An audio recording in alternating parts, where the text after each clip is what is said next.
I often camp solo. I'm 34, reside in Salt Lake City, and when work becomes overwhelming, I drive south until the landscape shifts my perspective.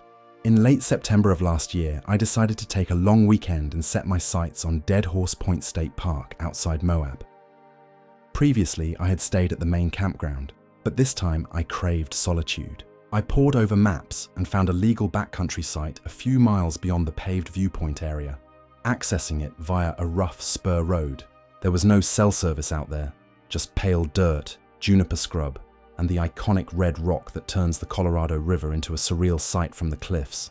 I parked in the late afternoon, hiked in a short distance with my pack, and set up on a flat sandstone bench about 200 yards from the canyon's edge. The drop-off on that side is steep, plummeting directly to the river below. I pitched my small two-person tent, assembled a windbreak from flat rocks, and established a cooking spot with my stove. I carried 4 liters of water, a headlamp with fresh batteries, a basic first aid kit, and a compact 9mm pistol I keep locked in the truck. I brought it to the tent since I was alone and far from assistance. My plan was straightforward: 2 nights, explore the slick rock during the day, and relax with some reading at night. The first evening unfolded like most desert trips. I dined, watched the sky darken more rapidly than in the mountains, and listened to small sounds resonating in the dry air. Around 10 p.m., I crawled into my sleeping bag and fell asleep quickly. However, sometime after midnight, I awoke to the sound of a man calling for help. Initially, I thought I was dreaming. The call was soft but clear. I unzipped the tent and sat up, the voice emanating from the direction of the rim. Intermittent bursts of plea followed by stretches of silence made it seem as though someone was attempting to conserve their energy. "Help! Please! Over here!" I grabbed my headlamp and stepped out, noticing the temperature had dropped into the 40s, my breath visible in the cold air. "Hey!" I shouted. "Where are you?" The response didn't come immediately. I stood there, sweeping the beam of light through the junipers and boulders. The light eventually faded into the vastness above the canyon. I took a few cautious steps toward the rim, but hesitated, knowing how quickly people can get into peril when they stray from a safe area in the dark. I yelled again, promising help, urging for a direction, and then the voice replied, eerily close, echoing back my own words. "Where are you?" It wasn't just similar, it was identical. For a moment I froze, waiting for a laugh or some rational explanation, but none came. The night fell silent in a way that felt unnerving. I backed away to the tent and grabbed my jacket, convincing myself there must be fellow campers somewhere nearby, perhaps someone with a disturbed sense of humor, the idea calming my nerves as I clung to it for about 30 seconds. But then the voice returned saying, "Where are you?" This time, the last word trailed off as if the speaker was struggling for breath. It was still my voice. I added more fuel to the small fire I had kept burning for warmth and perched on a rock with the flashlight across my knees, listening intently. There were no sounds of footsteps, no metal clinking, no breaths, only the vast expanse and my heartbeat. That's when I saw the coyote. It lingered just outside the radius of light where the fire cast a glow on the rocks. I had encountered many coyotes before, but this one was thin, with patches missing from its coat. It stood motionless, facing me, not a twitch of movement. I kept the light fixed on its chest, trying to rationalize why it held such a still position. After approximately half a minute, it tilted its head at an unnatural angle, holding it there for a beat before leveling it once more. The light didn't seem to bother it. It didn't blink. I grabbed my pack and slid the 9mm into my hand. The coyote took a step forward, not the usual trot or slink, but rather a bizarre motion, rear legs moving first, as if it didn't quite understand its own joints, standing taller. It took a couple of steps upright, its gait awkward, one knee drifting in and then out, reminiscent of the struggle in the voice. This was not the fear of a large animal. Instead, I was confronted with something fundamentally wrong. I quietly chambered around and shouldered my pack. "Hey," I spoke, as if addressing a dog I wanted to keep at a distance. "No." The coyote crouched lower, producing a sound that began with a bark and swiftly morphed into my voice asking, "Where are you?" I stayed silent. I kicked dirt over the smoldering coals, adjusted my pack, and grabbed my trekking pole. My truck lay back up the dirt road along a faint trail cut north through low brush and slick rock. I hit the path and moved briskly, though not full out. I don't run at night off trail in the desert. One poor step near a crack or drop-off could shatter an ankle in an instant. I focused the light on a nearby rock, the next patch of sand, the next branch. Something kept pace with me to my right, not consistently, but just enough that I recognized a pattern. I'd take a step, and after a breath-hold gap, I'd hear the soft crunch of gravel mirroring my movement. If I paused, it paused too. Counting my steps, if I took 3 slow strides, I'd hear 3 crunches in response. When I directed the beam off to the side, I saw brush and rock, nothing else. About a mile from camp, the trail dipped into a shallow wash filled with round stones. The noise my boots made was too loud. I took it slow, attempting to place my feet on larger rocks. The wash twisted slightly as the walls rose. As the beam illuminated the area ahead, I caught sight of 2 reflective points low to the ground. They hovered for a moment before elevating quickly, rising from perhaps 2 feet to something far taller than me. The eye reflections disappeared behind a juniper trunk. I felt my mouth dry up. I pressed on, and behind me, disjointed phrases echoed in the night, a disarray of things I had repeated to myself earlier in the tent. 2 nights. Windbreak truck. The sounds floated through the rocks like someone practicing lines but tripping over the rhythm. I stayed with the trail through small cairns I had previously assembled. Every few minutes I glanced back. Nothing there. The night has its way of distorting distance. Everything around me felt either 20 feet away or immeasurable. I maintained the habits that grounded me, checking my footing, taking sips of water, breathing steadily, keeping the light focused where needed. My mind whimsically leapt ahead to the truck, the keys, the familiarity of the bench seat, yet I continually drew it back to the immediate steps ahead. The terrain leveled out near the road, shifting from sand to rock. The headlamp beam revealed faint tire tracks alongside fresh prints I didn't initially register, as my mind initially filed them as a bizarre shadow pulled by the light. But when I aimed the beam directly downward, my stomach sank. Bare feet. No tread pattern, no toes displayed like an ape. Just long flat shapes with rounded ends and a deep imprint in the sand where the ball was located. They were too large for a person. I wear size 11s, and these extended beyond my heel and toe, measuring easily around 16 inches. The stride length also seemed illogical. Too long, as if something were unconcerned about distance.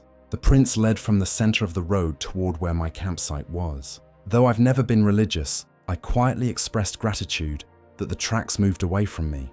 I turned my back on them and followed the road to my truck. Its outline looked staged under the headlamp, like an object in a photograph you're not meant to trust. When I placed my hand on the door handle, relief flooded over me, almost making me waver. I opened the door and tossed the pack inside. That's when I heard the voice again, this time resounding from down the road behind me. One phrase sharply thrown. "Where are you?" It was my voice, tinged with the same fear I had felt an hour before. I climbed into the truck and shut the door. There were no checks of the back seat. The light remained fixed on the keyring. The engine roared to life, and I shifted into gear, rolling forward with the headlights blazing on the road. I maintained a slow speed over the worst washboard sections, then accelerated as the surface improved. I avoided glancing in the mirrors. By the time I reached the paved stretch near the park entrance, dawn broke pale on the horizon. I took the turn for Highway 191 and drove toward Moab, noticing no one lingering on the shoulder or any vehicles pulled off to the side. My hands trembled on the steering wheel until the sun rose above the horizon. I stopped at the Moab diner since it was open, and I craved the company of others. Settling at the counter, I ordered coffee and eggs, recounting the short version to a fellow diner who inquired about my well-being. He appeared to be in his 60s, a local based on how he discussed the town. When I described the voice mimicking mine, he kept his gaze fixed on his plate and remarked, "Don't respond to calls from the canyons at night." He didn't offer any further explanation. He didn't need to. I didn't argue or try to justify anything. I finished my meal and headed to the ranger station. The ranger on duty listened attentively, taking notes without rolling her eyes. She mentioned that they receive reports like this periodically. Strange sounds, figures at the fringes of light, tracks that don't correspond with typical footwear. Sometimes they locate campers who got lost in darkness and wandered a mile in the wrong direction. At other times, they find nothing at all. She offered to accompany me back later that afternoon to retrieve whatever I had left behind. We drove out together in a state truck, accompanied by a second ranger. We arrived at noon when the sun was high, and everything appeared unmistakable. My tent remained, stakes intact, with the door left open. My sleeping bag was half pulled out, as if I had yanked on it with my foot. The firing was scattered without any large tracks nearby. The ground was too solid. In softer areas beneath the junipers, we found prints that could have belonged to a coyote, yet they were peculiar. The front footprints were oddly close to the back, showing signs that something had stumbled and caught itself. The rangers documented the prints with photos, shrugging in unison. They noted that animals can misstep, just as people can lose their way in the dark. They assisted me in packing up the tent and stove, and we headed back to the road to load up. On our drive out, we paused at the area where I had spotted the large tracks along the road. In daylight, the impressions looked faint but recognizable, drying at the edges. The longer I scrutinized them, the less sure I felt. Could overlapping tracks from a deer and a human create such a shape? Could a boot with a worn tread leave something resembling a barefoot impression in fine sand? The rangers didn't pursue the question further, snapping a few more photos before nodding in agreement. We continued toward the highway. That night, I stayed at a motel in Moab, curtains drawn open and the TV humming at a low volume. The following day, I returned to Salt Lake and stored my gear as I always do, rinsing the cookpot, hanging the tent to dry, tallying the fuel canisters. I oiled the 9mm and locked it away. This routine provided comfort. I've camped since then, even revisiting the desert, but never near Dead Horse Point and never alone. When friends ask why, I tell them it's a long way down from those cliffs, and you can't get turned around in the dark if you never step outside. That's the practical explanation. The deeper reason is something I keep to myself. Occasionally, a phrase will escape my lips, and I hear it in my head as if it's a recording replaying a moment later. The same cadence, the exact rhythm. I tell myself it's merely memory doing what memory does, replaying my words back at me. If I'm on a trip and someone calls for help from the rim after dark, I'll wait for daylight before I go. I'll bring along more people. If someone truly needs assistance, we'll locate them.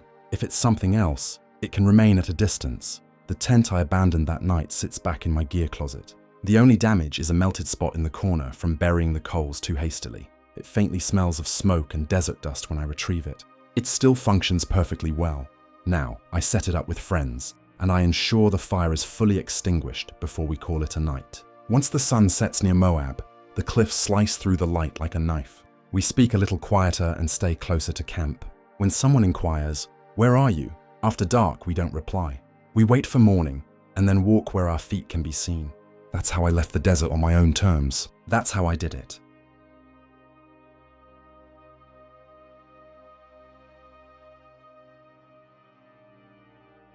I went on a weekend camping trip in the woods nearby with two of my college friends. For privacy, I'll use different names and refer to them as Ryan and Jamie. Neither Ryan nor I have a wealth of experience in outdoor activities, so Jamie was the one guiding us through it all. He had a small spot by the river where he directed us, a couple of miles through the woods, right at the edge of a massive field where we intended to camp. Once we arrived, we discovered it was deserted, allowing us to set everything up right in the center of the field between the woods and the river. After we settled in, we cracked open some beers and gathered around the campfire. A little while after our arrival, I noticed some figures by the tree line that seemed to be hunters. They were dressed in dirty clothes and carried backpacks, almost camouflaging themselves with the woods. However, I didn't see any rifles. They were quite a distance away, so maybe I failed to notice their weapons. I pointed them out to my friends, but Jamie wore a puzzled expression. He noted that hunting in these woods was illegal, especially since it wasn't even hunting season yet. He appeared genuinely concerned about their presence. Ryan teased him for taking it too seriously, and we returned to our casual conversations. A few hours later, we decided it was time for bed, as the sun had been down for a while, and we were pretty worn out from our hike. We all crawled into our tents, but as I was not accustomed to it, I found it challenging to fall asleep. Being in the open, inside a small tent on a thin blow-up mattress, left me feeling uneasy. After laying there for nearly 2 hours, I was just wishing for even a few hours of sleep that evening. That's when something jolted me wide awake. Footsteps approaching our tents.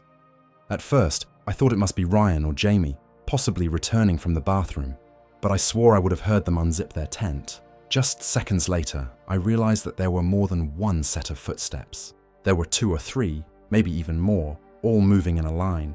I peered through the thin fabric of my tent, thinking I should see their lights drawing nearer, but there were none. Whoever was out there should have indeed noticed our tents set up in the middle of an open field, and nobody in their right mind would simply walk by us like this. Feeling uncertain, I pretended to be asleep, listening carefully as the footsteps grew closer. The group walked just a few feet from us, passing right beside our tents. Once they moved far enough away, I quietly unzipped my tent to take a look, just as Ryan was doing the same. We locked eyes with alarm and then turned our attention to the figures, who were barely visible but definitely still retreating. I quickly exited my tent and woke up Jamie, sharing what had just happened. Surprisingly, he looked more horrified than either of us, probably because he had camped enough times to know how unusual this scenario was. We started packing up, feeling far too uneasy to remain for the rest of the night. Suddenly, Jamie told us with a quivering voice to hurry. We followed his gaze toward the tree line, where the group of 5 or 6 figures was now standing, watching us. My adrenaline surged as I crammed everything into my bag, and we all sprinted for the trail.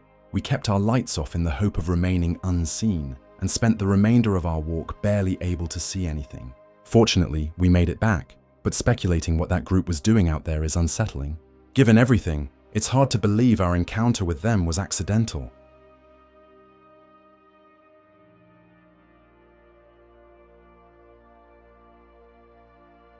We thought it would be one of those last big weekends before everything changed, before senior year really began, before college applications started, before we all scattered in different directions. So when Dylan said he knew of a perfect off-grid spot up near the old quarry in State Gamelands 262, I didn't really ask him any questions.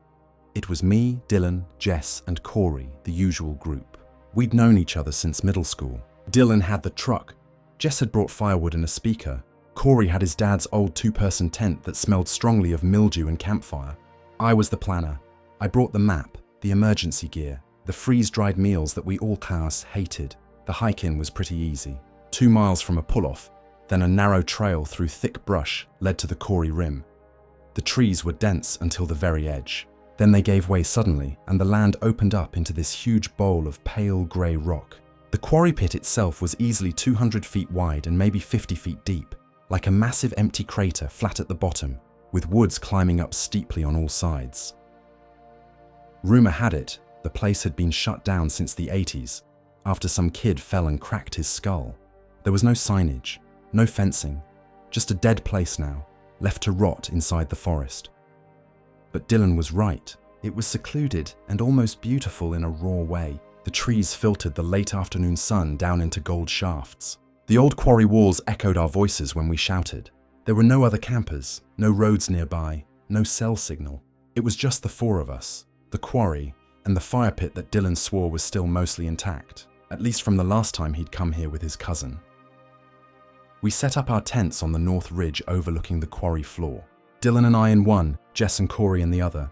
We built a small fire, cracked open a few beers, and tried to scare each other with stories. Jess told us about the Corey Whisperer, a local legend that she said her older brother had mentioned once. Some kind of vagrant who lived in the rocks and stalked campers, whispering their names through the trees. We laughed, gave her a little grief, and drank some more. When the fire died down, we crawled into our tents, warm from the alcohol and full of junk food.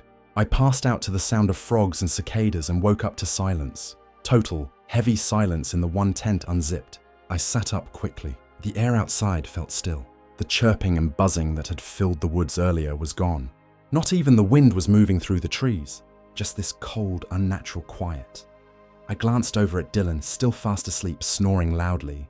Then I heard it again, a zipper, soft and slow, definitely from the other tent. I unzipped ours and poked my head out. The moon was bright enough to light up the clearing, and I could see Jess's and Corey's tent across from us, the flap half open, but no movement inside. I called out a sharp whisper, "Corey." No answer. I stepped out and padded across the dirt in my socks. The fire was cold now, and my breath was coming in short puffs, colder than it should have been for August. When I reached their tent, I crouched and whispered inside, "Jess, you guys okay?" Still nothing. I pulled the flap open and froze. There was nobody inside. 2 sleeping bags, unzipped and empty. I stood and scanned the woods. A faint trail of flattened grass led from the edge of their tent toward the ridge and down into the quarry floor. I followed it, moving slowly, adrenaline pumping. Halfway down the slope, I saw something strange. Rocks stacked carefully, not just thrown together like kids playing. They were arranged neatly in towers, maybe 10 inches high, in a tight spiral that narrowed as it reached the center of the pit. In the middle of that spiral, sitting cross-legged and alone, was Jess. She wasn't tied up. She wasn't moving, just sitting, staring straight ahead, like she was in a full trance. I ran to her, grabbed her shoulder. Jess, what the hell are you doing? She didn't look at me but whispered, "Don't break the circle." And that's when I noticed more footsteps all around us, pressed into the grey dirt. Bare feet, long and narrow, some fresh, some smeared, like someone had been pacing around her for hours and hours in circles. I stood and turned slowly. The tree line above seemed to twitch with the movement. I couldn't see anyone, but the feeling was there, like eyes on me from every angle. "Where's Corey?" I said, and Jess finally looked up at me. Her eyes were wide and glassy. "He said he heard somebody calling his name," she said. "I tried to stop him, but he followed." She looked back towards the tree line. I helped her up and guided her up the slope, careful not to knock over those rock towers. As soon as we crossed the spiral's edge, Jess stumbled, as if waking up from a long sleep. Back at camp, Dylan was up, holding a headlamp and a tire iron. "Dude, what the hell's going on?" he asked. I told him Corey was missing. Dylan grabbed his boots, and we all headed towards the trees where Jess said he'd gone. We called his name but tried to keep our voices low. Of course, we didn't get an answer. I'd say 20 yards in, we found this small clearing. And there he was, standing with his back to us, perfectly still, hands at his sides, facing a tree. I called his name and stepped forward. "Wait," Jess said. "He's not right." Corey turned slowly, his expression blank, eyes unfocused. "He's been talking to me," he said. "To who?" I asked. "The man in the rocks." He blinked, as if confused by his own words. Then suddenly he collapsed straight to his knees. I rushed over and caught him. He was really cold and barely even breathing. Behind us, a stick cracked, then another. All around the clearing, little snapping sounds. Not animals, it had to be feet. Dylan quickly swung the light around, but there was nothing. And that's when the whispering started. It didn't have any direction, just breath and fragments of speech, names, dates, nonsense, and syllables. It surrounded us. We carried Corey back to camp, and he didn't really resist, just muttered the whole way. I kept looking back toward the slope, expecting someone to come running after us. We all threw our gear into our packs and left the tents behind. Jess held onto Corey while Dylan grabbed the speaker, which still had a bit of charge. He cranked up the music and clipped it to his pack. Some strange attempt to drive out that whispering, and it actually seemed to work. As soon as the music started playing, that loud, sharp noise, the woods seemed to snap back to life. Crickets, wind, the faint sound of our feet on the trail, and those whispers quickly faded. We didn't stop hiking until the sun came up. 6 miles through the tangled forest, deer trails and a washed-out logging road. We emerged filthy and shaking at a backcountry ranger station just before noon. Corey didn't say another word for the entire day. We gave the rangers all the details, our names, the locations, what we saw, what we heard. I think they took us seriously, which was a relief. No eye rolling or head shaking. They told us they'd heard similar stories.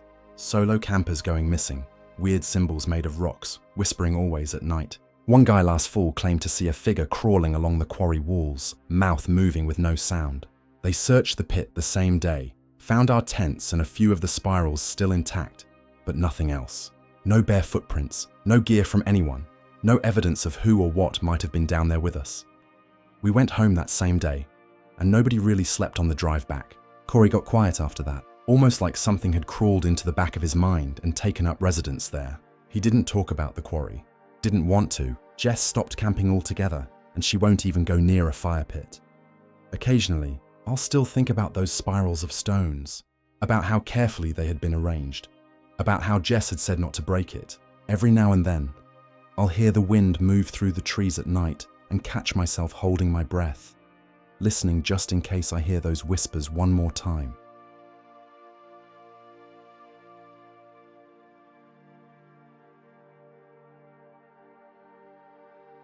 It was intended to be a father-son bonding trip, one last summer ride before my son Tyler started high school and forgot who I was. 4 days on horseback through the backcountry, just the two of us, the mountains, and some quiet time away from phones, school, and of course, the chaos back home.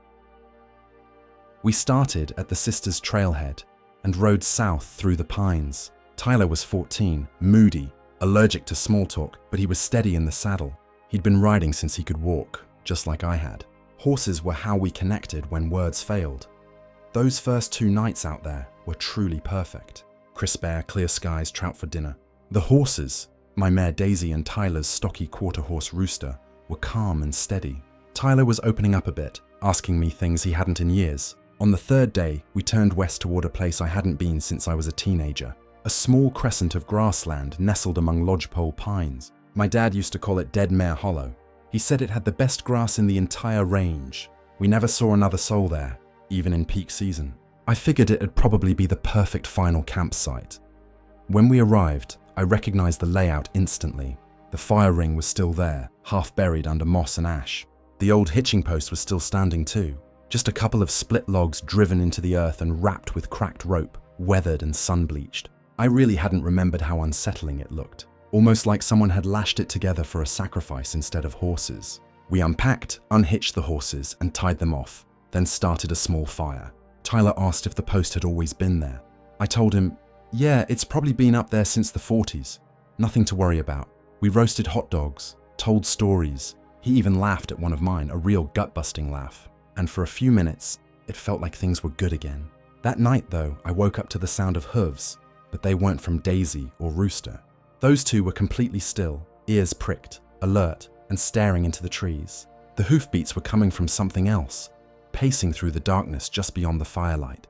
And when I sat up and looked toward the hitch post, there was a man standing next to it.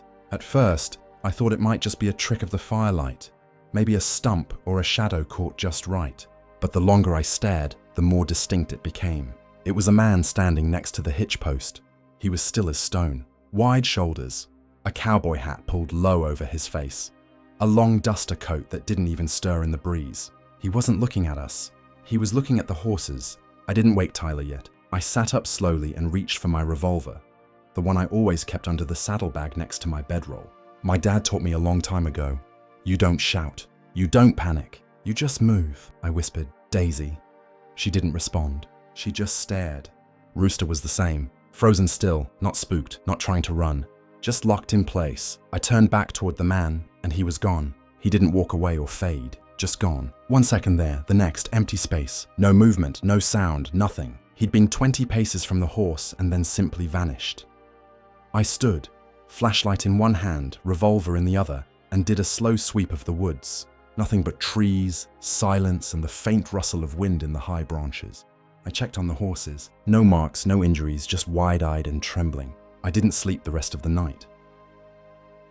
At sunrise, Tyler crawled out of his sleeping bag, rubbing his eyes. Ah, something's wrong with Rooster, he said almost immediately. Rooster wouldn't eat, wouldn't drink, just stood facing the tree line, head lowered, breathing shallow. Daisy wasn't much better, sweaty despite the cool morning air, legs braced as if waiting for something to strike. Tyler noticed the marks next. The hitch post had fresh grooves in it, new rope burns, deeper than they were yesterday, as if something had been tied off overnight, something that had struggled against the post itself. Was somebody here? Tyler asked me. I didn't answer him, just packed a little faster. We left the site an hour later, pushing the horses hard down the trail that should have taken us east toward the small creek where I knew there was an old shelter. No birds, no squirrels, no deer prints, just trees leaning in too close, a trail that felt tighter than before. Claustrophobic. Tyler wasn't saying much either. I think he felt it too. A couple of hours in, the trail curved wide around a bluff, and there it was. Another one of those hitch posts. Not the same one, but identical. Same construction, same sun-bleached logs, same split at the base. That was impossible though. That site was miles behind us, and yet, here it stood. A twin to the one we'd left, right in the middle of nowhere. I slowed my horse and Tyler rode up beside me. Dad, he said, his voice flat. Look, a fire ring still warm, still smoking. No ashes, no prints. Just a small blackened pit and another hitch post nearby, as if someone had just left moments ago. We pushed on. Later that day, we found a shelter, a 3-sided log structure near a dry creek bed. I didn't like the spot. It was far too exposed, but Tyler looked pale, and I didn't want to scare him. We tethered the horses far off in the clearing, tied tight to separate trees, well away from any posts. That night, I kept the fire small, stayed up with a revolver in my lap. Tyler slept soundly. The horses finally started to relax. Daisy was chewing lazily on some dry grass. I thought maybe it's over. Maybe I really just imagined it all. But those hoofbeats came back, and this time they weren't pacing. They were circling us, I stood and swept my light around the trees as the fire crackled behind me. And that's when I saw him again. Closer this time though, right at the tree line, just outside the light. Head tilted, face still hidden under the cowboy hat. The duster hung stiffly off his frame, and in his hand, he held not a rope, but a lead, a horse's lead rope, the loop open, dragging in the dirt. I shouted to him, "You need to move along. We're armed." The man didn't flinch. He stepped forward, and the horses started screaming. Not spooked, screaming. Both of them reared back against their tethers, hooves lashing, eyes wild. Daisy broke free first, bolting through the brush, and Rooster followed seconds later, rope trailing behind him. The man didn't react to that. He just watched them run, and then, without a word, he turned and disappeared back into the trees. Tyler was awake now, staring at the spot where the man had just been. "I saw him last night too, Dad. I thought I dreamed it." We packed up everything and left on foot before sunrise, walking until our legs ached and our water ran low. We found the horses waiting at the trailhead 12 hours later, shaken, scratched, but safe. We got them back in the trailer and headed home. Back in town, I reported it to the ranger office. The woman behind the counter didn't ask for details. She just nodded and handed me a brochure about trail safety. "You stayed near the old hitch post?" she asked. I blinked at her. "Yeah." She gave a tired smile, waved goodbye, and left. For weeks, I didn't sleep well. Every crack or creak outside my window, I'd sit upright. Every knock in the night had me reaching for that revolver. Tyler even stopped riding for a while. He said Rooster still flinched at shadows, even in the barn. Daisy wouldn't walk near anything tied to a post anymore, not even in daylight. I never told my wife the full story, just that we'd had a couple of rough nights, lost the horses briefly, and got lucky. She smiled and said, "I'm just glad you're both back." But I still think about that second hitch post, the twin, the impossibility of it all. Later I tried to find it once more. I drove out there alone, followed the trail by memory. But it wasn't there. The bluff was different too. The trail forked where it hadn't before. Even the trees felt taller and closer. Almost like the woods didn't really want me to retrace my steps from that time. I asked around to some friends too. Local ranchers, old-timers, a few retired Forest Service guys at a diner near Crescent. Nobody had any clues for me. I gave up. And honestly, I'm just grateful I never got back there.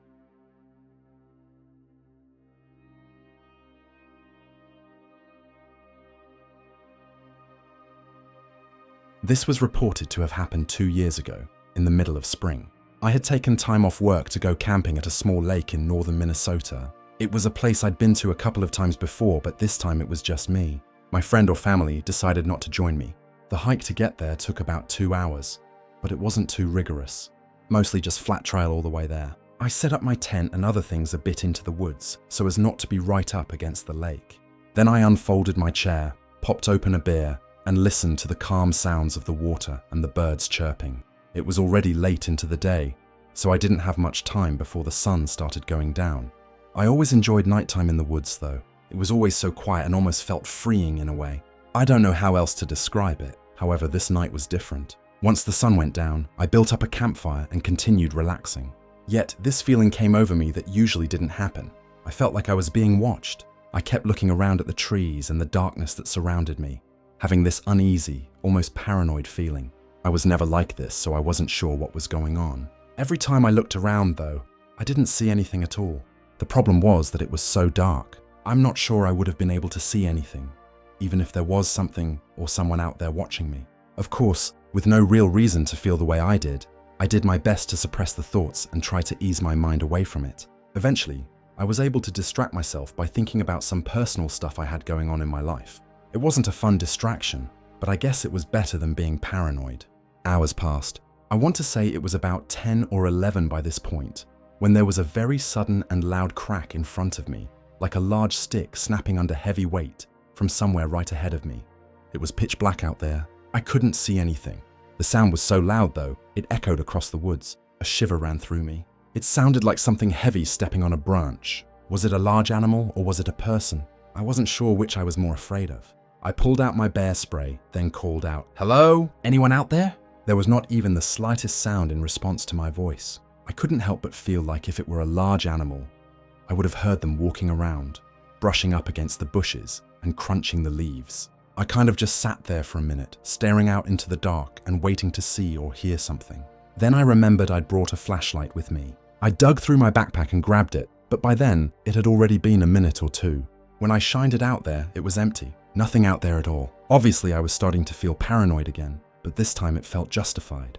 I quickly tended to the fire, adding in some more wood to make sure it didn't burn out, and stayed bright enough to light up my campsite. Every couple of minutes, I turned my flashlight back on and just scanned the area.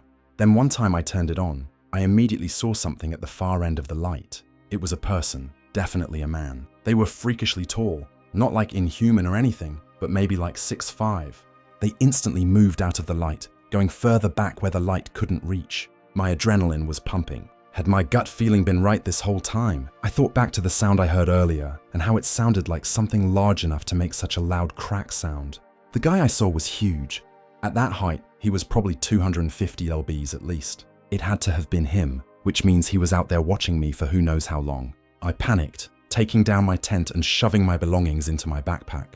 I knew which way he ran from the light, so I ran off in the opposite direction, which also happened to be back toward my car.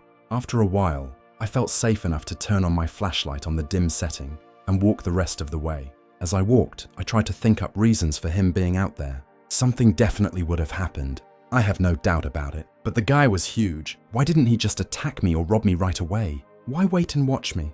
The only thing I could think of is that he might have been trying to see if I had a gun or a weapon on me, or he could have just been waiting for me to go to sleep. I got back to my car and drove home. I still go out camping, but it's never been the same since that night. Now I always have that paranoid feeling like I'm being watched from somewhere that I can't see. Hopefully, it's just a feeling.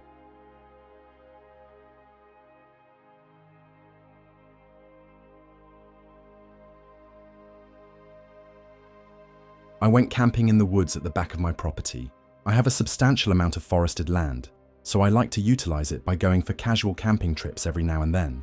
Just a 10 to 15 minute walk from my home, I cleared a spot for a campsite. There was nothing particularly remarkable. No stunning views or lakes, just a quiet place in the woods to unwind. This was sometime in mid-fall, and around 4 p.m. on that day, I made my way down to the site. Once I arrived, I started setting everything up, and while doing so, I noticed someone walking in the forest. They were only about 100 yards away, but since this was technically my property, it was a bit strange to see someone here. My land was bordered by neighbors, so the only way to reach this spot was by trespassing. I wasn't particularly angry, just puzzled about how they got there. They were walking away from my house, heading toward my neighbor's property, so I decided to let it go. For the next 3 hours, I saw no one else and mostly lounged in my lawn chair, enjoying the natural sounds around me. As the sun set behind the trees, the woods turned dark and foggy, prompting me to light up the fire pit I'd built, adding some logs and sticks to it. About an hour into the night, while tossing more wood into the fire, I suddenly heard footsteps in the distance. Turning around, I detected someone sprinting through the woods, but it was pitch black outside. I simply listened and followed the sound with my eyes as they ran past my campsite and deeper into the forest, gradually fading away. I was certain it was a person from the sound, but I couldn't fathom why they would be running through the woods at night, which made me quite uneasy. I considered packing up and heading home, but it felt like they didn't notice me or didn't care to approach. I figured I was safe, and at the very least, I could make a quick run back to my house if needed. I kept the fire going and stayed outside for another 2 hours. Aside from the earlier commotion, it was otherwise a quiet night. Around 10, I let the fire burn down and crawled into my tent, falling asleep soon after. Of course, I didn't stay asleep for long. I woke to the sound of rapid footsteps approaching my tent. My eyes snapped open, and I sat up, hearing the footsteps come right to the outside of my tent before abruptly stopping just a foot away. As my eyes adjusted to the dark, I could see the silhouette of someone leaning back and forth, as if attempting to peer through the fabric. Suddenly, I heard the ripping sound of something tearing. I glanced to the left and saw a knife sliding across the material, cutting a hole in the tent, through which a pair of eyes stared at me. I leaped up and dashed out of the tent, screaming and yelling as I fled into the woods. The adrenaline carried me all the way back to my house, and I didn't hear any footsteps behind me, suggesting that they hadn't followed. However, when I called the police, I looked out my back window and spotted a figure standing among the trees, watching me. When officers arrived, whoever had been out there was gone. They returned the next morning to investigate the campsite, but days passed with no leads. It was terrifying to know someone had been lurking in the woods on my property that night with a knife and had slashed my tent. Even more disturbing was that they knew where I lived since they followed me back to my house. I felt uneasy, barely managing to sleep for the following month. So far, nothing else has happened, but if anything does, I hope to keep you updated.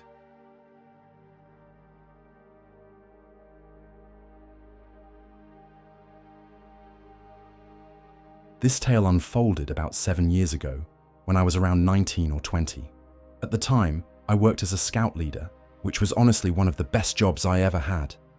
We had this fantastic campsite nestled deep within the forest. I'm talking really deep. You'd have to drive for about 10 to 15 minutes just to reach the nearest town, so we were virtually in the middle of nowhere. Each July, we organized a grand international scout camp. It was genuinely significant, drawing scouts from across the globe to our country to participate. Almost every year we ended up hosting, largely due to our huge campsite that could accommodate so many people. I remember feeling a sense of pride about that. Before the international scouts arrived, we had to head out weeks in advance to prepare everything.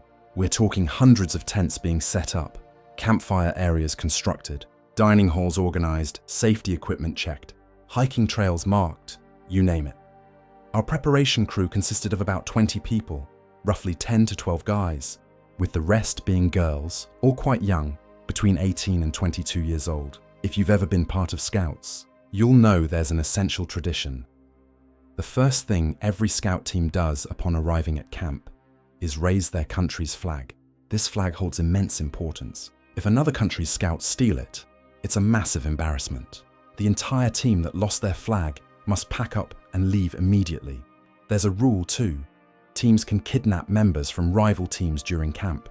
It might sound intimidating, but it's part of the game, and everyone is aware of it beforehand. It's designed to be fun, but it can get pretty intense, with captives held for days until their team locates and rescues them. Now, this is where my creepy story begins. It was our last night of preparation work, and having completed the campground setup, we had nothing left to occupy us. So, we decided to create a grand campfire in the campsite's center and simply relax. I recall gathering in a circle, roasting the marshmallows we brought, singing familiar Scout songs, and chatting about random topics. Although we were enjoying ourselves, we couldn't entirely let our guard down. After all, the other Scout teams were set to arrive the next morning, but sometimes they show up early to catch you off guard. Thus, we established a security plan for the night. 6 people were assigned as guards, stationed around various points of our camp. 2 guards were near the flagpole to prevent any flag theft. 2 more were stationed at the main entrance where the dirt road led into our campsite, and the last 2 were positioned in the dense forest area facing the river, which always made me uneasy due to how dark it was. You couldn't see very far at all. By around 10:01 p.m., we were all exhausted from a long day of setting up tents and organizing gear, so we decided to sleep before the big day ahead. We had devised a system for rotating guards every 2 hours, ensuring everyone had a chance to rest while someone kept watch. Each guard had one of those metal whistles capable of producing a sharp, loud sound. We had established different whistle signals. For instance, 3 short blasts meant wild animals, while 1 long followed by 2 short blasts signified people approaching. That night appeared entirely normal. The campfire crackled as people settled into their sleeping bags, and I felt quite peaceful.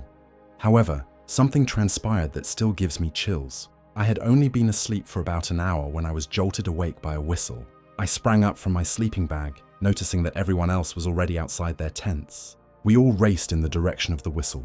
Upon arrival, one of our teammates was visibly shaken. He reported that he had seen 3 white figures darting rapidly through the forest near where we set up some tents. Initially, we suspected that the scout team scheduled to arrive in the morning might have come early, aiming to surprise us by either kidnapping one of our members or stealing our flag. The thought of losing and being sent home before camp even officially began was utterly embarrassing. Thus, we made a decision. All of us would stay awake for the remainder of the night. Rather than just 6 guards, the entire 20 of us would be on duty. We dispersed around the camp, attentively watching for any signs of movement in the woods. Some teammates climbed trees for a better vantage point of the forest, while others concealed themselves in various spots around the camp. As the night progressed, We continually heard whistles echoing and sounds of walkie-talkies emanating from the shadowy forest. We also kept catching fleeting white shadows racing between the trees. Curiosity piqued. 2 other guys and I decided to investigate the empty tents we had already set up for the visiting scouts, suspecting someone might be hiding inside. However, upon checking each tent, we found it vacant. Then, out of nowhere, we heard an incredibly loud laughter erupting from a bush nearby. It sounded like a woman laughing. Not just a mild giggle, but wild, boisterous laughter. We assumed they were hiding behind that bush trying to prank us, yet something about that laughter felt unsettling. Feeling emboldened, we approached the bush with our flashlights. To our astonishment, it was completely empty. Then things escalated when another bush, deeper in the forest, just a few feet away from us, began shaking back and forth. We could hear people engaged in a clear conversation in French, their accents thick, and we understood every word. It sounded like 3 or 4 people chatting. So, we made our way over there with our flashlight, searching carefully, but again, we discovered nothing. By this time, confusion and apprehension were setting in, but then we observed something that made our blood run cold.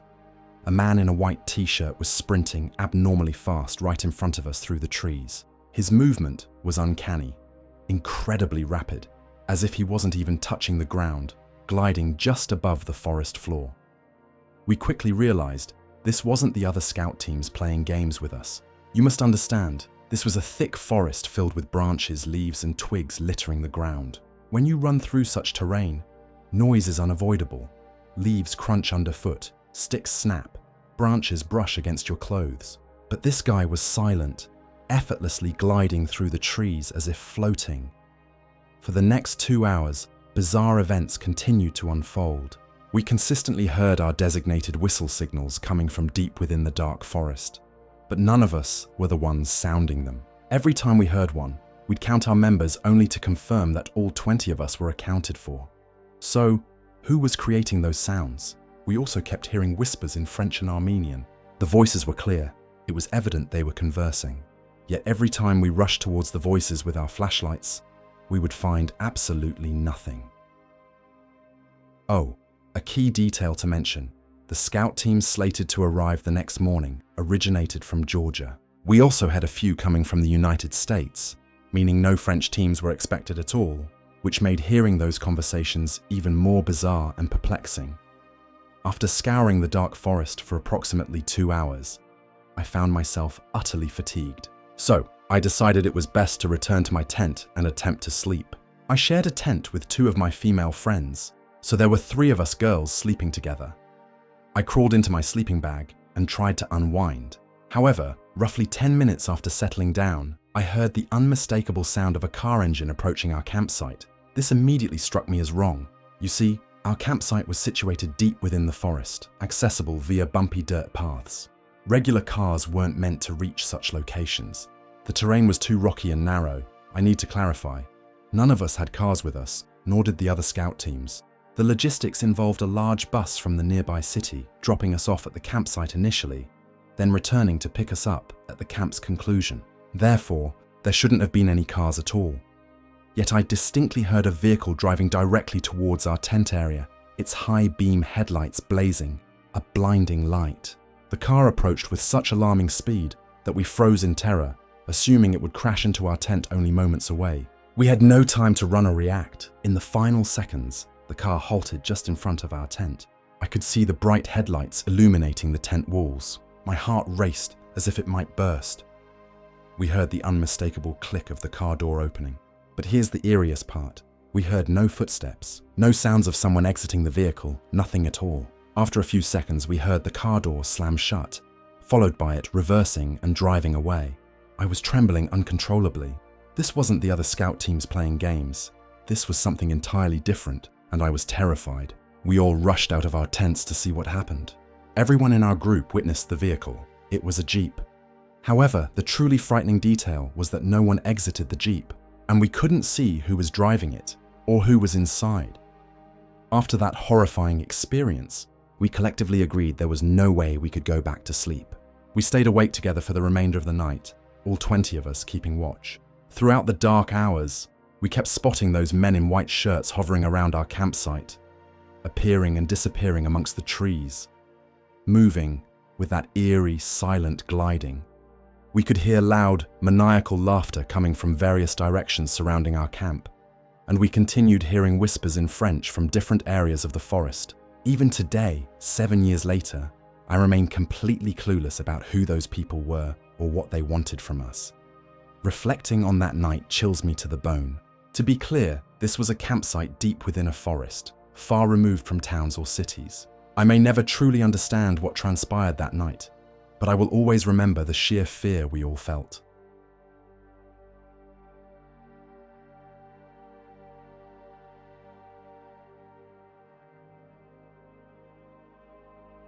I grew up in West Virginia, learning the essentials of camping from my father, even before I learned how to drive. My younger brother Jason and I continue to escape outdoors a couple of times each year. We stick to public lands, ensure we leave no trace, and properly store our food. We aren't adrenaline junkies. Our outings are primarily about fishing, overindulging over a fire, and sleeping soundly. Early last October, we decided on a location I had only heard of from an old co-worker, Lost Fork Creek in the Monongahela National Forest of Tucker County. He claimed the trout were small, yet aggressive, and that if you were up for braving a rugged service road, you could camp close enough to the water to be lulled to sleep by its sound. We left Elkins late in the morning, stopping in Parsons for gas and ice before turning onto the forest road just past Red Creek. It didn't take long for the pavement to give way. Soon we were on gravel, transitioning to 2 ruts with weeds growing in the middle. The map indicated a spur heading toward Lost Fork Creek, and we took it, crawling along in 4-wheel drive. The trees closed in around us, and as our surroundings shifted, the sky faded from blue to a muted grey. Unsurprisingly, there was no cell service. We passed one weathered wooden sign that had a Forest Service number I can't recall, and a single fire ring that looked as if it hadn't welcomed a flame in years. We picked a clearing about 50 yards from the water on a flat patch of dirt and leaves. Someone had erected a waist-high stone fire ring years ago. There were no fresh tracks, no empty beer cans, and no cut saplings. If anyone had camped there recently, they had left it tidy. We parked the truck with its nose facing out of the clearing in case we needed to maneuver quickly, then set up 2 small tents and a tarp over the cooking area before hanging a bear bag. It was chilly enough to see our breath once the sun dipped, but the day had been bright and calm. That afternoon, we fished. The creek was narrow but lively, with enough clarity to observe small pools nestled against the undercuts. We kept a couple of 8-inch trout and released the rest, salting the catch and wrapping it in foil with a pat of butter before placing it on the coals while a pot of coffee perked on a wire grate. Everything felt just like any other enjoyable camping trip. The quiet was the kind only achievable far from highways, with the random sounds being acorns dropping from branches and the occasional snap of the fire. We turned in early, and the first night passed quietly, filled with the usual sounds of the woods. I woke briefly to take a leak, standing for a moment to watch my breath illuminated by my headlamp. The creek's steady murmur filled the air, mingling with the scent of wet leaves and wood smoke. Jason snored, though he vehemently denies it, and I drifted back to sleep. On day 2, we hiked upstream with light packs and discovered a wider bend where the creek slowed. The atmosphere bore that glassy quality preceding a cold front. We didn't encounter anyone, no distant engines or voices. Mid-afternoon, we turned back, collected more wood, and prepared to eat early.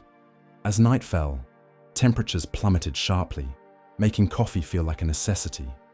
We allowed the fire to burn low to glowing coals, mostly talking about mundane topics, Jason's transmission noise, and whether it was worth doing our garage roofing ourselves. Then, while I was mid-sentence, the first splash caught our attention. It wasn't fish. If you've spent time around water, you can discern the difference. This sounded like a hefty rock striking the opposite bank, likely 40 or 50 yards upstream. Both of us fell silent. 10 minutes later, another splash occurred. The sound was oddly regular, neither frantic nor random, just the same spot and weight. A third came after another span of eerie silence. It wasn't wind nudging something loose. It was deliberate. Someone's messing with us, Jason said. Maybe it's a fisherman, I suggested, although it was fully dark and the cold was closing in. We stood up, extinguishing our lights, attempting to discern any shape between the tree trunks. The fire hissed slightly when a green stick slipped into the coals. "Hey!" I yelled toward the sound. "We're camping right here. Stop it!" The rock throwing ceased, leaving a quiet that felt unusual, the kind that makes you aware of how much noise water drowns out. Footsteps soon followed on the opposite shore, slow and careful, traversing the narrow gravel edge. Crunch, pause, crunch. The sound's weight resembled that of a person, not a deer. We seized our lights and swept them across the area. In a fleeting moment, I glimpsed a figure between two trees, tall and broad-shouldered, draped in an old canvas coat. The beam of my light caught the trunk of a tree, then leaves, before a pale shape dashed rapidly out of view. No face, no features discernible. "Hey!" Jason called, his voice now tinged with the aggression that comes from startled calmness. "We're armed." Without waiting for a response, he retrieved his lever-action deer rifle from the tent vestibule, thumbed the safety, and shot straight up. The crack of the gunfire echoed off the slope across the creek and faded. I fixated on the area where I had seen the coat. Nothing shifted. Then, from deeper in the woods, came a harsh, wet, coughing noise. Bursts short enough to seem as if someone was attempting to dislodge a stubborn chest congestion. It sounded entirely genuine, not theatrical, just an ordinary person who was either sick or had been smoking for decades. "Okay," I affirmed, "we're done. Pack up." We extinguished the fire with creek water, stirred the ash, and poured another pot on for good measure. Each of us packed in silence, occasionally stopping to scan the trees with our lights. There were no more rocks, no more footsteps on the water's edge. After reaching the hillside across the road, I spotted a darker shape nestled within the darkness, a stillness that didn't fit, but merely disappeared when I hit it with light. The walk out was less than 2 miles, yet it felt extended because the path constricted in places, with one side sloping down toward the creek and the other heading up toward fractured rock. We kept our headlamps directed low to avoid blinding one another, moving swiftly without running. We heard something brush against leaves in the trees on our right, something shifting a small branch before going quiet, only to return as we moved. It never crashed through the underbrush or hurried. It simply matched our pace, mirroring our movements. When we halted, it paused too. When we continued, it did as well. I would have dismissed it as nerves if Jason hadn't whispered, "It's pacing us." Without needing to inquire about his perception, we reached a narrow, steep area on the road. The height on our right rose sharply and close. I raised my light and caught a shimmer of reflected eyes for a split second. Not appropriate heights for a deer, too high and steady before it vanished without a rush, just retreating into the trees. The faint scent of wood smoke drifted in our direction, curling in a faint thread. We didn't observe a fire, as nothing nearby was flat enough, and that scent quickly faded away. We kept moving. I counted my steps aloud to distract my mind from the worst thoughts. At last, the truck materialized on the horizon, glistening silver in the headlamps. That glimmer felt promising. Once we did spot it, the pacing ceased. The woods returned to their routine. We threw our bags into the truck bed, climbed in, and locked the doors in silence. I started the engine and kept it low until the road expanded again, speeding back toward Parsons as if on a set path. Neither of us dared to look in the mirrors. We found a room at a modest roadside motel. The clerk inquired whether we were fishing and informed us that the state would stock a different creek the following week. I nodded, feigning interest. Later that night, I slipped into bed while still wearing my jeans. By 7 a.m., we arrived at the ranger station. I thought it prudent to inform someone that out there, a person was tossing rocks and tracking campers through the trees. The ranger who met with us was in his 50s, composed, as if no longer surprised by anything in the woods. I recounted everything about the rocks, the coat, the cough, the pacing in the tree line, and how it all ceased when we climbed into the truck. I aimed for neutrality, avoiding amplifying the drama. He listened until I finished, and then asked which road number we had come in on.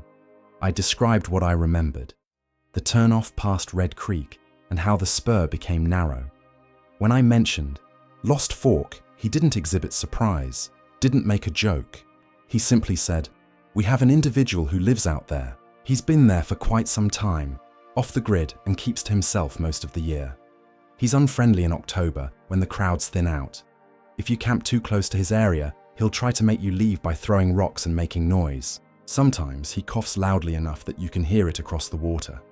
Jason inquired if the man had a name. "Not one we use," the ranger clarified. "We lack an address for a formal report even if we wanted to. People spot him every so often in an old coat. He's more familiar with the old logging trails than we are. There's no reception out there, and he has enough space to maneuver." The ranger added, "We keep an eye on it when we can. If you're intent on camping in that area, best to head east toward Red Creek or south toward Otter Creek. You'll be much happier." "What should we do?" I questioned. "You already took the smart route," he replied. "You left, just logging your note. If you decide to return to Lost Fork in the fall, stay clear of the water and don't camp at old fire rings. If he starts with the rocks, don't retaliate and don't chase after him. Just leave. He's not driving you from the forest. He's chasing you from his patch." He delivered that without any flourish, thanking us for coming in and reminding us of fire regulations, and that was the end of the discussion.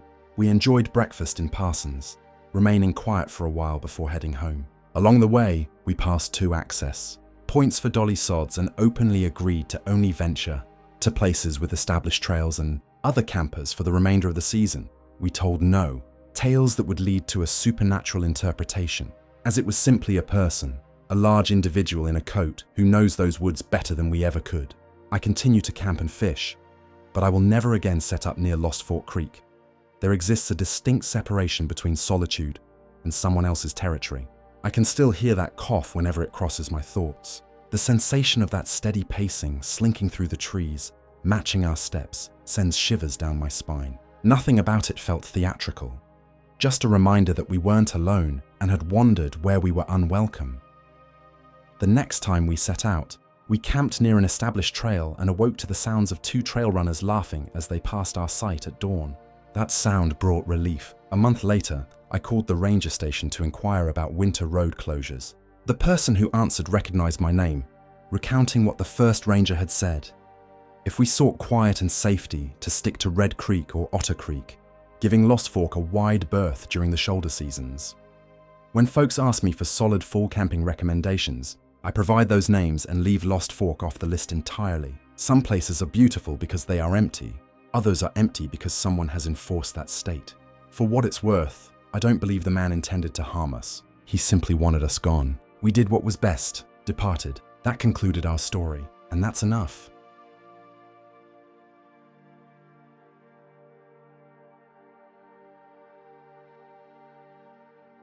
I was camping in a familiar area of the woods close to my city. My city is small and honestly has little to offer, so camping is one of the few activities that I genuinely enjoy. Hiking isn't my favorite, as I prefer the more relaxing aspects of camping, like sitting by a fire without any responsibilities. The trail I chose to hike was one I had visited many times, only a 30-minute walk from the parking area, and the campsite located right by a lake. Given that the only nearby city is small, very few people can be camping at the same time as I was. However, when I arrived, a man already had a tent set up.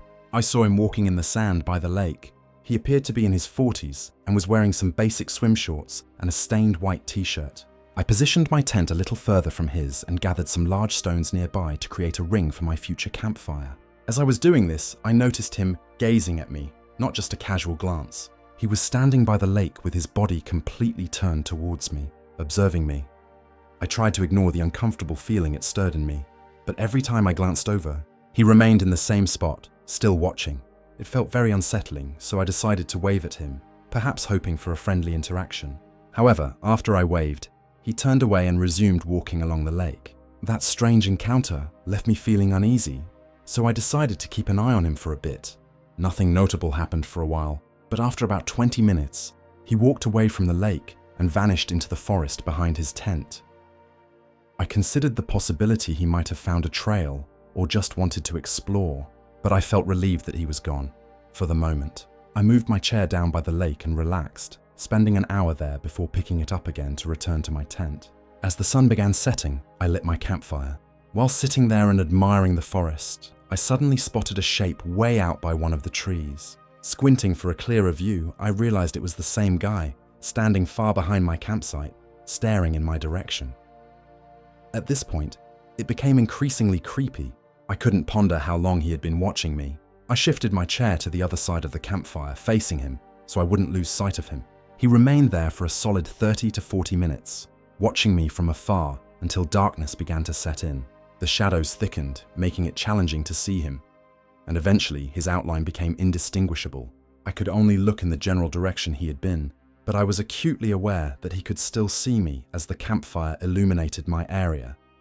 Knowing he was out there staring at me while I couldn't see him anymore raised my anxiety. What on earth was he doing? He had a tent as if he were camping, yet throughout the hours I had been there, I never once saw him approach it. My mind raced with thoughts, and I contemplated packing up and leaving, but I feared he might follow me out. So, I resolved to stay put, tending to the fire to ensure it didn't extinguish while waiting. A long, excruciatingly tense few hours passed, and the man never returned to his tent or grew closer to me. When dawn broke, I scanned the area but found no trace of him. I hurriedly packed my gear and made a break for my car. Knowing that Guy's intentions remains a mystery, if I hadn't been vigilant and aware of him from the beginning, who knows where I might be now.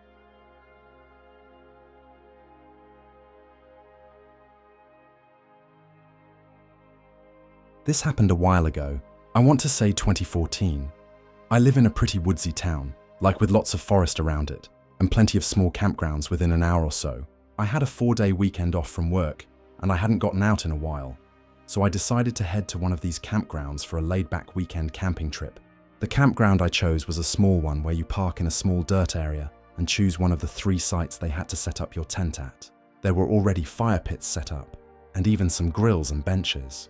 They looked awful, but I guess some people still use them. All 3 spots were open though, and no other cars were there, so I just chose the one on the far left and put all my things over there. The walk from my truck to the campsite was only about 5 minutes, but the area was very densely covered in trees, so it still felt like I was fully in the woods. Plus, the actual camping ground was about 45 minutes from town as well. It was about an hour into that when I realized I had no idea what to do. Like, should I just sit here and relax or read a book? I didn't really know.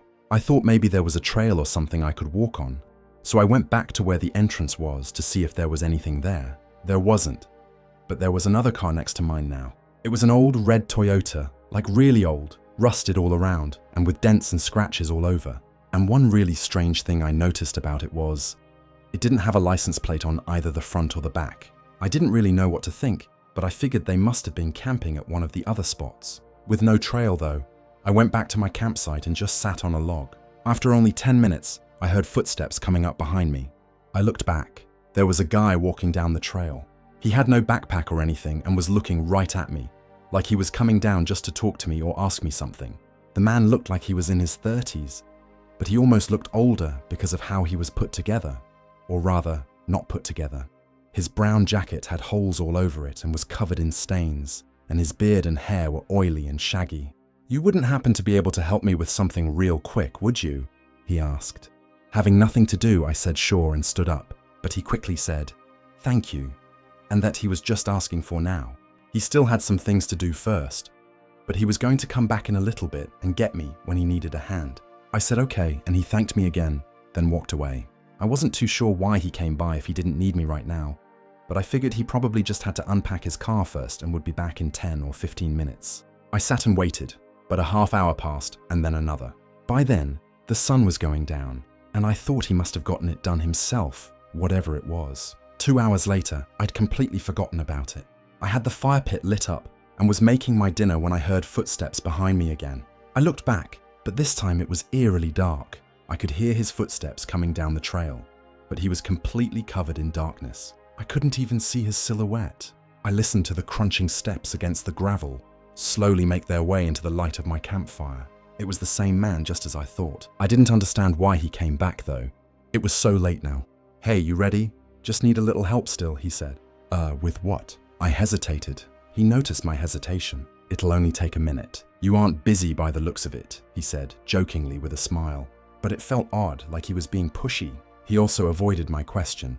My social awkwardness kind of failed me here though, because I nervously agreed, knowing I really had nothing else to do, and it was obvious he wanted me to.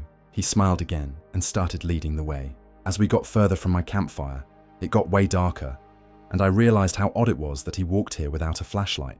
It also felt strange following him into the dark. "Hey, so what was it you needed my help for?" I asked. He slowed down for a split second, like he was going to say something, but then he continued walking and didn't answer. I felt my heart rate spiking. My body knew something was wrong. Suddenly, the silence of the forest around me felt disturbingly eerie, like a calm before the storm. I began slowing down, trying to put some distance between us without it being too obvious. I only managed to get a few feet away before he turned around and looked at me. He had a creepy fake smile that immediately shifted into a frown when he saw me further away. He stopped walking, and so did I. Before I could say anything, I saw his hand reach down into his jacket, and I immediately turned and sprinted deeper into the woods. After just seeing the handle of what I could only assume was a knife, I could hear his footsteps pounding against the ground and his heavy breathing as he chased me through the dark for probably a good 2 minutes. He started slowing down, and eventually, it was just the sound of me running through the woods. Luckily, I had my phone and keys on me, so I called 911. When they got to the camping grounds, only my truck was there. The red car was gone, and so was the man. I described everything for them. Both the car and the man had such a distinct look, but that information wasn't enough. I think it's pretty clear what was about to happen that night. But there doesn't seem to be any reason why, aside from the fact that I was camping alone. The way the man waited until night to try it, and how he came by during the day so that I'd be more likely to follow him later, is terrifyingly manipulative. I'm worried others may fall victim to it, or possibly already have.